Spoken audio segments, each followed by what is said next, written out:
রংপুরের তারাগঞ্জে নিজ ঘর থেকে অবসরপ্রাপ্ত প্রধান শিক্ষক বীর মুক্তিযোদ্ধা যোগেশ চন্দ্র ও তার স্ত্রী সুবর্ণা রানীর রক্তাক্ত মরদেহ উদ্ধার করেছে পুলিশ।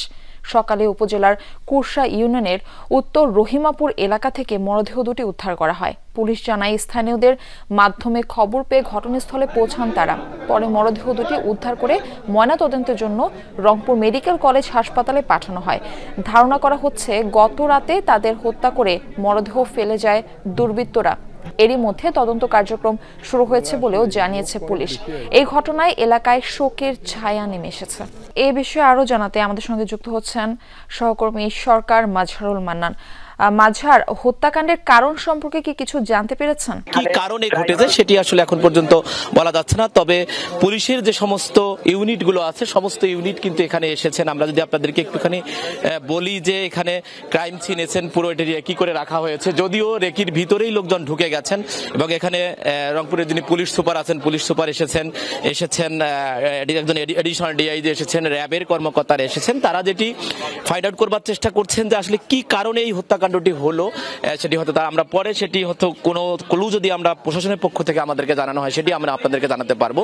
তবে সিনারিওটা এরকম হচ্ছে যে এই বাড়িতেই ঠিক রান্নাঘর থেকে যে সুবর্ণা রানী অর্থাৎ সেই বীর মুক্তিযোদ্ধা জনাব যোগেশ চন্দ্র রায়, তাকে ডাইনিং রুম থেকে তার লাশটি উদ্ধার করা হয় এবং আর তার যে স্ত্রী সুবর্ণা রানীর যে লাশটি উদ্ধার করা হয় রান্নাঘর থেকে। এবং একটি তথ্য দেই যেটি পুলিশের পক্ষ থেকে আমাদেরকে জানানো হয়েছে যে মাথায় প্রচন্ড আঘাতের চিহ্ন ছিল এবং ধারণা করা হচ্ছে যে মাথায় বড় কোনো কিছু দিয়ে আঘাত করে তাকে মৃত্যুটা নিশ্চিত করা হয়েছে, এ ধরনের কথা বলা হয়েছে। তবে এটি খুবই মর্মান্তিক ঘটনা। আমরা এর মধ্যে প্রশাসনের কর্মকর্তারা, উপজেলা প্রশাসনের কর্মকর্তারা, জেলা প্রশাসনের কর্মকর্তারা এসেছেন, প্রচুর পরিমাণে এখানে লোকজন এসেছেন, তারা ভিড় করেছেন। আমি আপনাদেরকে যে তথ্যটি দিতে চাই যে ওনার দুই ছেলের মধ্যে এক ছেলে র্যাবে কর্মরত আছেন এবং এক ছেলে পুলিশে কর্মরত আছেন। এই মুহূর্তে তারা, আমরা যদি আপনাকে একটুখানি দেখাতে পারি, তার যে ছেলে এরই মধ্যে এসেছেন এবং তিনি কান্নায় ভেঙে পড়েছেন। আসলে তাদের আসলে চোখের পানি শুকিয়ে গেছে। এত বড় নির্মম ঘটনা আসলে কিভাবে মেনে নেওয়ার মতো ঘটনা নয়। এটি